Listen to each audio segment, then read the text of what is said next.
रविवार व्रत कथा।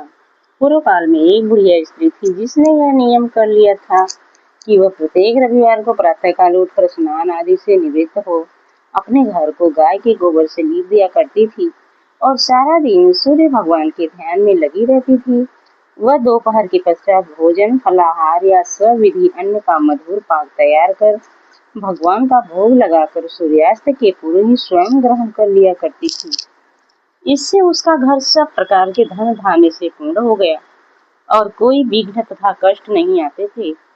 सभी प्रकार से घर में प्रसन्नता व्याप्त रहती थी।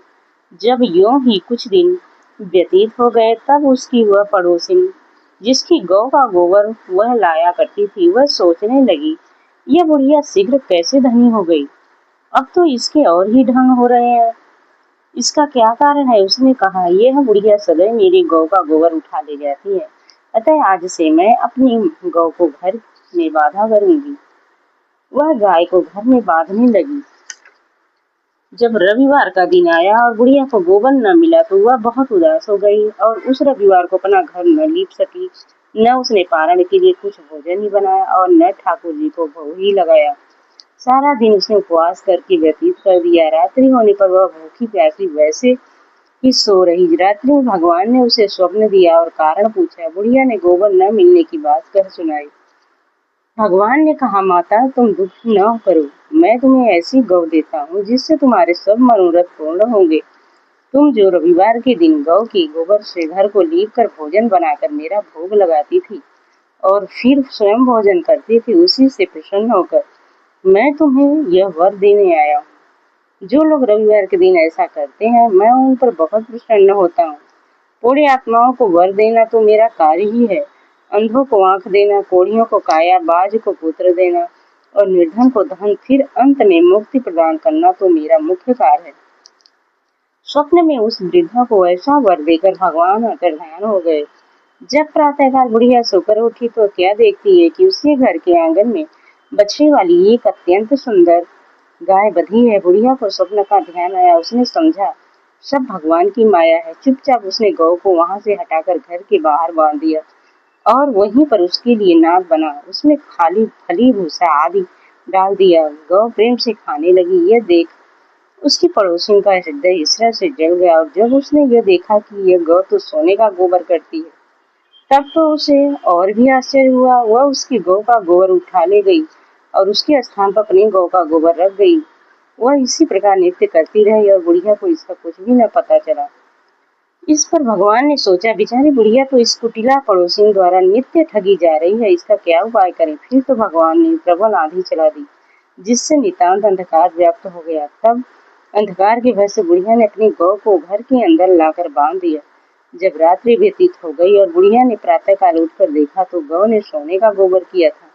फिर तो उसे बड़ा आनंद हुआ। वह हर्ष से छा गई। वह प्रतिदिन गौ को घर के अंदर बांधने लगी। इससे जब उसकी पड़ोसियों का दाव नहीं चला तो तब ईर्ष्या और द्वेष से जलकर उसने वहां के राजा की सभा में जाकर यह कह दिया कि महाराज, मेरी पड़ोसी एक बुढ़िया है जिसके पास एक ऐसी गाय है जो उसके पास न रहने योग्य है तथा आप जैसे महाराजाओं के ही पास रहने योग्य है, क्योंकि वह नित्य सोने का गोबर देती है। आप उस गौ को मंगाकर सोना प्राप्त कीजिए और उससे प्रजा का हित कार्य कीजिए। वह सोना बुढ़िया के किसी काम नहीं आया।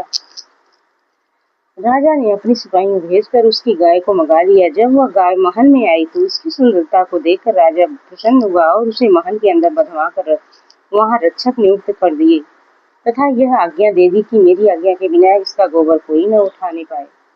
राजा को मारे प्रसन्नता के रात भर नींद न आई और वह इस आशा में पड़ा करवटी बदलता रहा कि कब प्रातःकाल होगा और कब सोने का गोबर देखूंगा। परंतु प्रातः होने पर जब राजा ने जाकर देखा तो गाय के गोबर से सारा स्थान गंदा हो गया है और सोने का कोई चिन्ह भी नहीं है।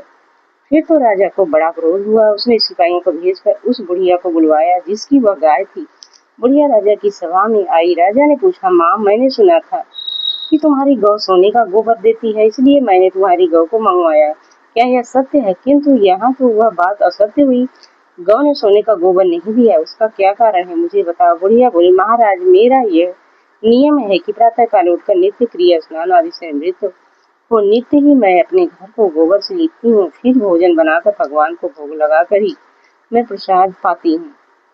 इस नियम के करने से भगवान प्रसन्न होते हैं। जो निर्धन होता है उसे धन देते हैं, रोगी दुखी के कष्ट हरते हैं, निसंतान को संतान का सुख देते हैं और अंत में मोक्ष भी देते हैं। महाराज, जब यह गौ मेरे पास न थी तब मैं अपने पड़ोसी की गौ का गोबर लिया करती थी। एक दिन पड़ोसी ने मुझे गोबर न लेने दिया तो मैं अपना नित्य का नियम न पालन कर सकी, न भोजन बनाया और न भगवान को भोग लगाया।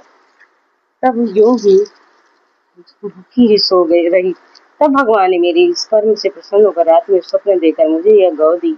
इस गौ को देखकर मेरी पड़ोसी इसरा से जल गई और उसने आपको यह समाचार दिया तथा आपने मेरी गौ को यहाँ मंगा लिया। इसमें मेरा क्या दोष है? राजा ने कहा, वृद्धा माँ, तुम मुझे क्षमा करो और अपनी गौ ले जाओ।